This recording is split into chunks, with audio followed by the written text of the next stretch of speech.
Hello everyone, my name is Mike and this is Natalie. And we're two RMTs, and today's topic is going to be children with back pain.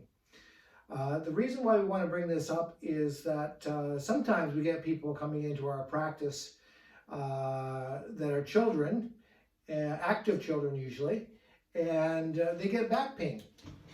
And at nighttime, sometimes this pain is worse. So if you have a child with back pain, I want you to look for this particular condition, which is kind of hard to say, but it's called a spondylolisthesis.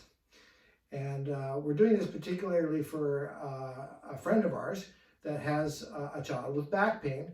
But because we can't see them at this point because of the global situation, we want to do a video just to help them understand what's going on, and then a few things that you can do for a child that has back pain.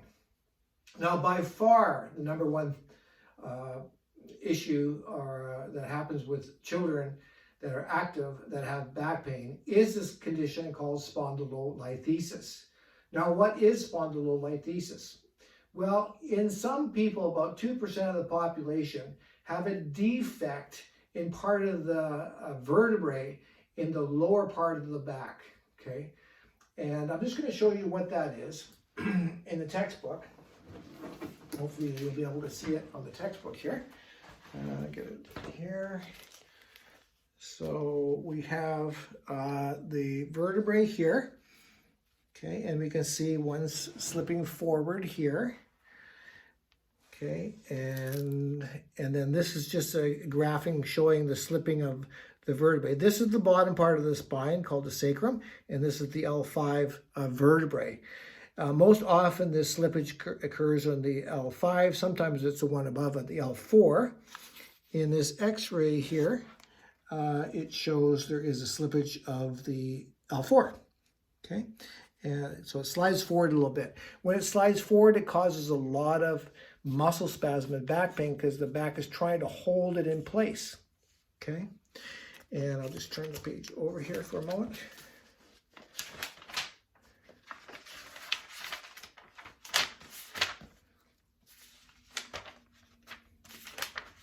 Here's the defect here. Okay, right here is a fibrous collar, and that's the defect in the part of the vertebrae called the pars interarticularis. Not that that matters, but that's what it's called. And then when the defect, the fibrous collar separates, the vertebrae slips forward, and then that's what it's called spondylolisthesis. If you raise up, they drew a picture on the X-ray of a Scotty dog. So they call that the Scotty dog deformity of the back.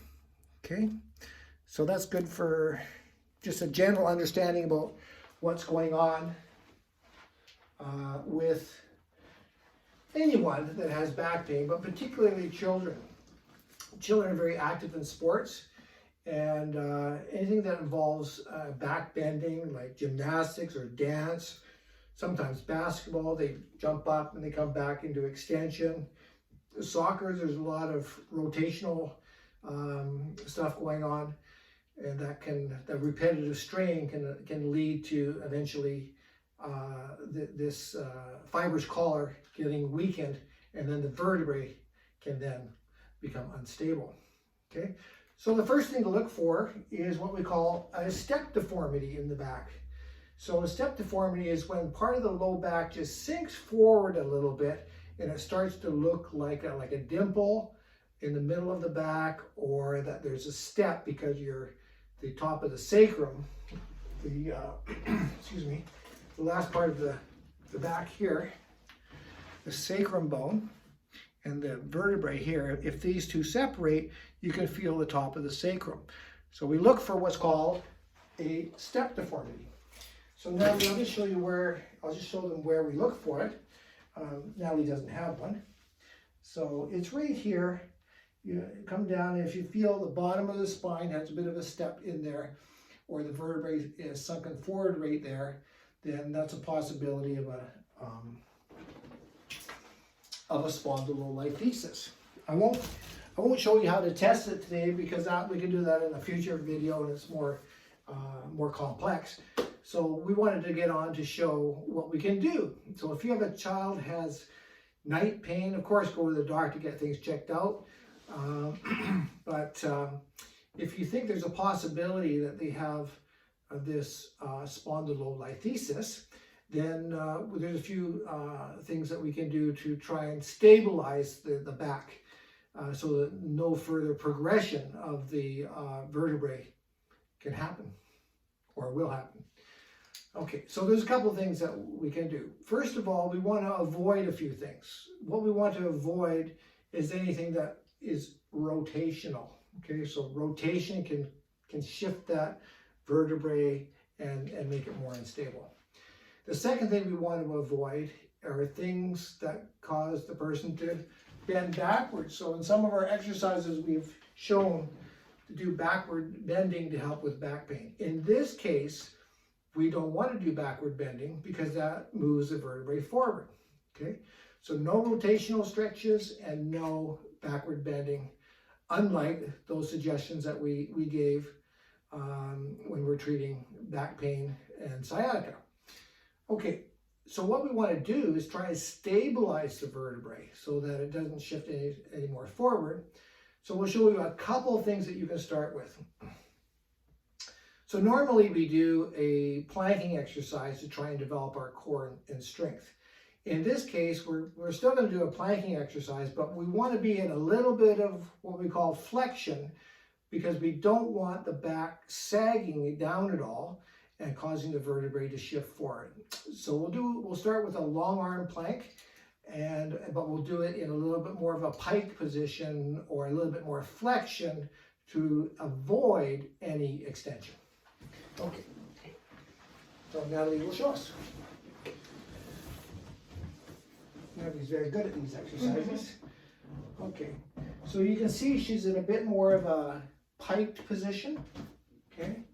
And that way we'll protect the low back from any sagging down, if it sags down. So if you just sag down, we can see what might happen under normal circumstances, and that causes too much pressure in the low back here, might cause the vertebrae to shift forward. So we want to maintain a bit more of a pike position or a bit more flexion, keeping that part of the back open, but yet we're still strengthening the exercise, the low back or the back muscles. Okay, that's a long arm plank, and now we'll do a short arm plank. And there's your short arm. The short arm plank is more difficult than the long arm plank, okay, because we're closer to the horizontal.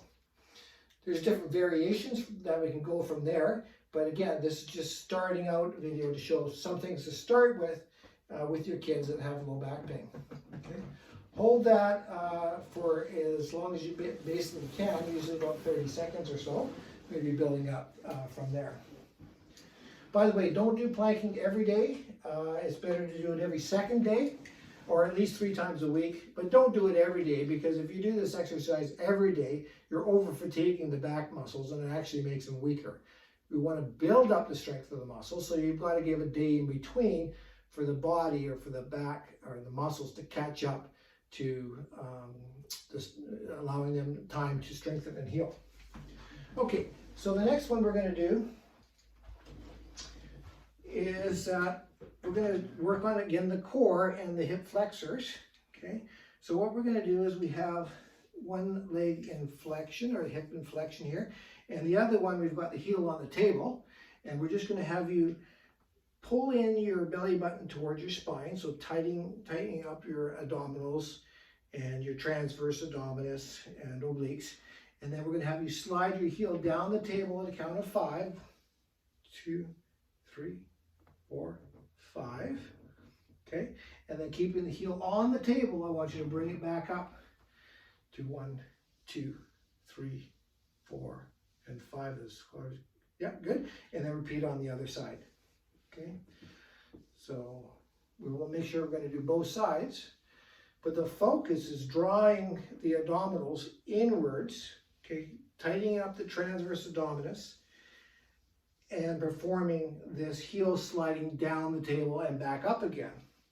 Repeating that, and don't forget to breathe during the exercise. Always good to breathe. It's a very slow and controlled exercise to get control of the muscles that help stabilize the back, particularly the transverse abdominis. The obliques help as well. And then doing this exercise. So we're both doing the hip flexor and we're doing the abdominal muscles.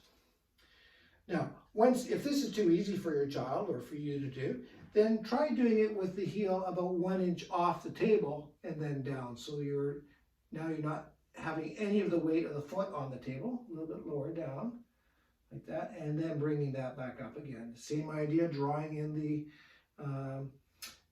umbilicus or belly button, it's commonly known as, and doing that exercise back and forth. Okay. Try 15 on each side. So you go back and forth and do it 15 times. And as this gets easier, you can do more sets, so you can do up to 3 sets of this. Okay.